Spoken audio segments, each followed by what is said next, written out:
Today I want to talk a little bit about metaphors and similes. A metaphor or simile is a comparison between two seemingly dissimilar things for literary effect. Here's an example from our text. Words and sentences are the writer's nuts and bolts, nails, screws, and bricks. Just as cabinet makers develop an acute sense of the limits and purpose of materials, so do writers develop a heightened awareness of the infinite properties of words. One part of this metaphor is broader and more abstract and harder to understand, writing. But it is made knowable by the second part, which is clearer and more concrete, carpentry. Writing is like carpentry. The power of a metaphor often stems precisely from the dissimilarity, from the tension between the two words or ideas, and this opens both words or ideas to deeper meanings. Here's another example. Parenting is like riding a bike, or learning how to ride a bike is like learning how to live. Here's a poem that relies on that metaphor. And this poem is by Sheila Paca. It's called Not Forgotten. I learned to ride the two-wheel bicycle with my father. He oiled the chain, clothespin playing cards to the spokes, put on the basket to carry my lunch. By his side I learned balance and took on speed, centered behind the wide handlebars, my hands on the white grips, my feet pedaling. One moment he was holding me up, and the next moment, although I didn't know it, he had let go. When I wobbled suddenly, afraid, he yelled, "Keep going! Keep going!" Beneath the trees in the driveway, the distance increasing between us, I eventually rode until he was out of sight. I counted on him. That he could hold me was a given. That he could release me was a gift. Now here's a brief essay that also relies on that metaphor, and this is from one of my own essays called In Search of Balance. Both my daughters can ride bikes now. Tessa is 7 and likes to race ahead of us and double back while I roll slowly along with Abby, who is 4 and riding Tessa's old bike. Still in love with her red trike, Abby was skeptical at first.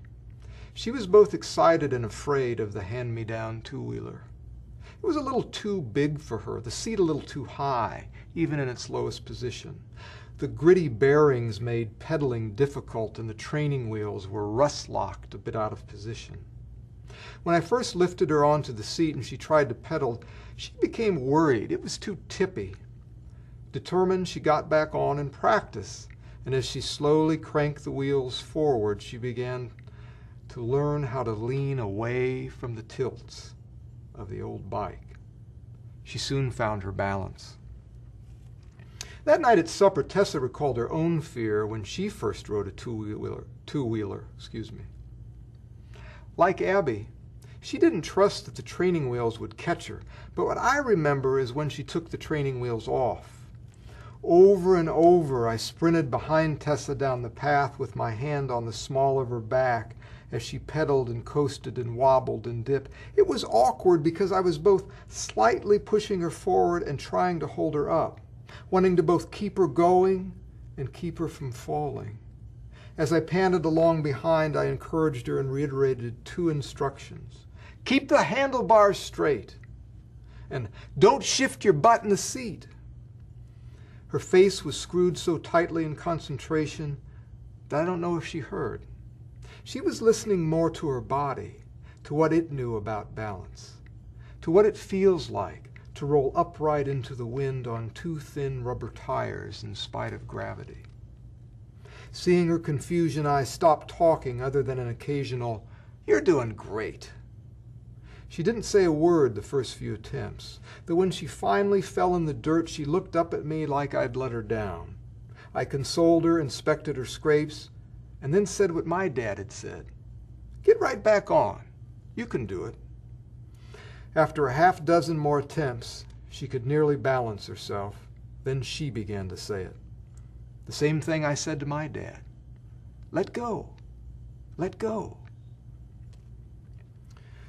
When I finally did, she abruptly veered off the path onto a connected sidewalk, careened off someone's picket fence, bumped through their front yard, dodged a tangled garden hose, slowed her bike, and gently fell into a forsythia bush. I walked over to find her laughing. I wish being a father was like riding a bike, or taping drywall, or playing a C scale on the piano, something you could master and remember. But once you learn how, you always forget, because the how keeps changing.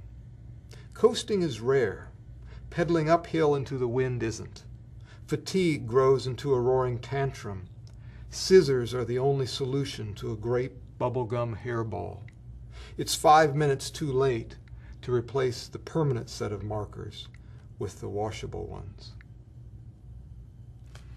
In your writing for this course, keep looking for metaphors and similes and analogies that will help you explore the themes that most interest you.